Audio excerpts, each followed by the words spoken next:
बच्चों की किताब कॉपी या कागज पेपर, घर में खाना बनाने के लिए यूज किए जाने वाला एलपीजी, पीएनजी, सीएनजी, कुछ भी सभी के सभी क्या है, फ्यूल है। यानी वो इसका मतलब क्या हुआ, विदाउट फ्यूल हम सर्वाइव नहीं कर सकते। हमारी रोजमर्रा की जिंदगी में ये सारी चीजें बेसिकली है और हमेशा हमारे साथ रहती है। क्लियर है? Number 2 is oxygen. अभी ऑक्सीजन क्यों जरूरी है? अगर विदाउट ऑक्सीजन हम सर्वाइव नहीं कर सकते।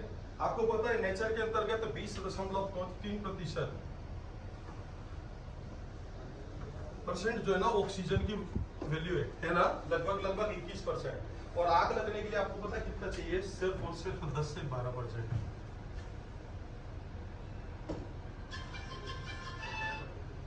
अभी सोचो, जैसे ही हम पहाड़ों पे जाते हैं या बेसमेंट में जाते हैं, वहां पे ऑक्सीजन का लेवल है ना 18% तक ही पहुंचता है या इससे थोड़ा कम, तो हमारी सांसें फूलने लगती है, थकान होने लगती है, पसीने आने लगते हैं। 10-12 पे तो अपन बचते भी नहीं बचते ना।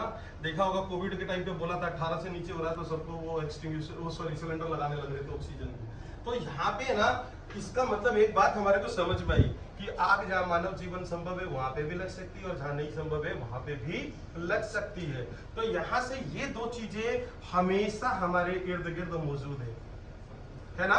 हम जीवित हैं यानी ऑक्सीजन मौजूद है और इधर ये जो मटेरियल रखे ये सभी के सभी फ्यूल है। फिर आग क्यों नहीं लग रही है? क्योंकि इसका जो तीसरा कंपोनेंट है वो होता है आपका सर्टेन टेम्परेचर। अब सर्टेन टेम्परेचर कहने का मतलब देखिए, अगर हम टेम्परेचर बोले तो सही है क्या? नहीं है। अभी भी देखो पसीने आ रहे हैं, इट मींस की क्या है? टेम्परेचर है। बट सर्टेन टेम्परेचर यानी वह निश्चित तापमान जिसमें किसी प्रोडक्ट के अंतर्गत आग लग जाए। जैसे अगर हम बात करें एलपीजी सिलेंडर में खाना बनाते हैं, एक बार लाइटर से इग्नाइट किया और एकदम से चिंगारी और आग लगी। क्या आप उसी लाइटर से पेट्रोल में लगाकर देखना? नहीं लगती है। क्यों नहीं लग रही है? पेट्रोल फ्लेमेबल नहीं है बट गैस से कम। लेकिन अगर यहाँ पेट्रोल रखा और यहाँ पे मैचेस स्टिक आप एकदम से जलाओ, देखो एकदम से पेट्रोल में आग लग जाती है, लेकिन डीजल में नहीं लगती है। क्यों? डीजल ज्वलनशील नहीं है पेट्रोल से कम। अगर हम बात करें वही पेपर, वही गत्ते, वही कागज, वही लकड़ी, वहां पे चीजें, यानी जैसे जैसे मटेरियल चेंज होता है वैसे वैसे टेम्परेचर भी आपका चेंज होगा। इसीलिए बोला जाता है सर्टेन टेम्परेचर। और जब ये तीनों चीज आपस में मिल जाती है तो इसी को हम कहते हैं फायर। क्लियर है? ये तीनों चीज का एक निश्चित मिश्रण ही फायर कहलाता है। अभी फायर के बारे में क्या बोला जाता है? Fire is a chain reaction. Chain reaction क्रमबद्ध प्रक्रिया। अब देखिए, जैसे अगर मैं बात करूं कि यहाँ पे शॉर्ट सर्किट हुआ, शॉर्ट सर्किट होने के बाद एक चिंगारी आके गिर गई इस लकड़ी पे, तो क्या आग लग जाएगी क्या? नहीं लगेगी ना। तो लेकिन अगर यही शॉर्ट सर्किट हुआ और चिंगारी आके गिर गई पेपर पे, फिर धीरे धीरे आग लगेगा। तो ऐसा ही होगा यहाँ पे शॉर्ट सर्किट हुआ और ये चिंगारी आगे गिरी इस पेपर पे। पेपर को आग बनाने में इसको टाइम लगा मान लो 1 घंटा, ठीक है ना। अब इस पेपर से अगले गत्ते में आग लगाने में कितना टाइम लगा होगा? आधा घंटा, ठीक है। अब ये दो चीज मिलकर तीसरे को जलाएगी तो कितना टाइम लगेगा? 15 मिनट। अब ये तीन चीज जब मिलकर जब चौथे को जलाएगी तो 5 मिनट भी नहीं लगेगा। रेशियो देखो कितना स्पीड बढ़ रही है आपकी। अब ये चार चीज मिलके जब अगर पांचवे को चला रही होगी तो हो सकता है विद इन 30 सेकंड के अंतर्गत ये जल जाए, ठीक है ना।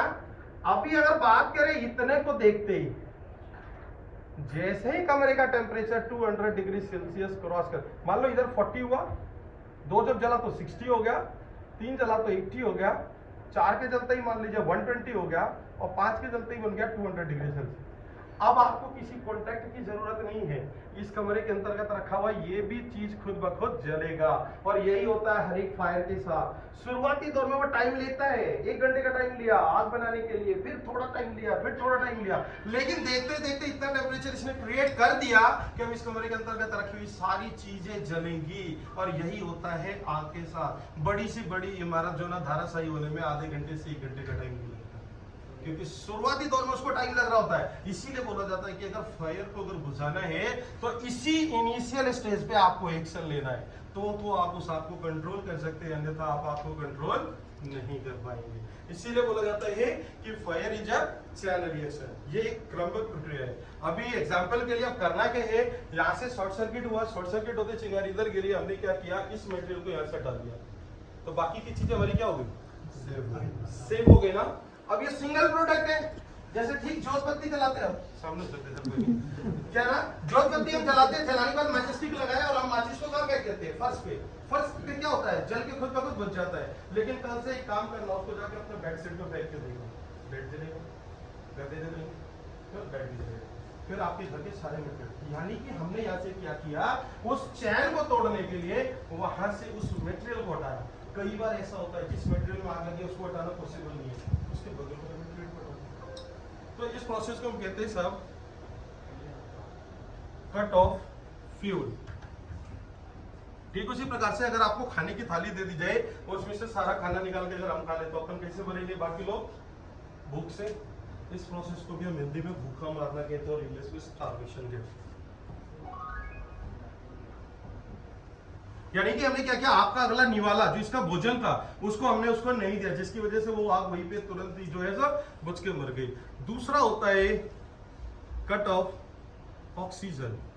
अभी देखो कैसा है, अभी आपके घर में एलपीजी सिलेंडर वगैरह में आग लग जाती है, हम क्या करते हैं, उसमें पानी डाल रहे होते हैं, सब चीज डालते हैं, वो आग नहीं बुझती है। लेकिन एक गीला कपड़ा करते हैं, गीला कपड़ा करके कवर करके क्या हो जाता है, एकदम से उसका ऑक्सीजन खत्म होता है, वो आग बड़ी आसानी से बुझ जाती है। तो हमने क्या करना है, ठीक उसी प्रकार से मान लो इतना सारा मटेरियल है और आग इधर लगी है, जिसको भी हम अगर वहां से हटाना हमारे लिए पॉसिबल नहीं है, हम किसी चीज से उनको कवर कर देंगे, तो बाकी की चीजें क्या हो जाएगी, सेफ।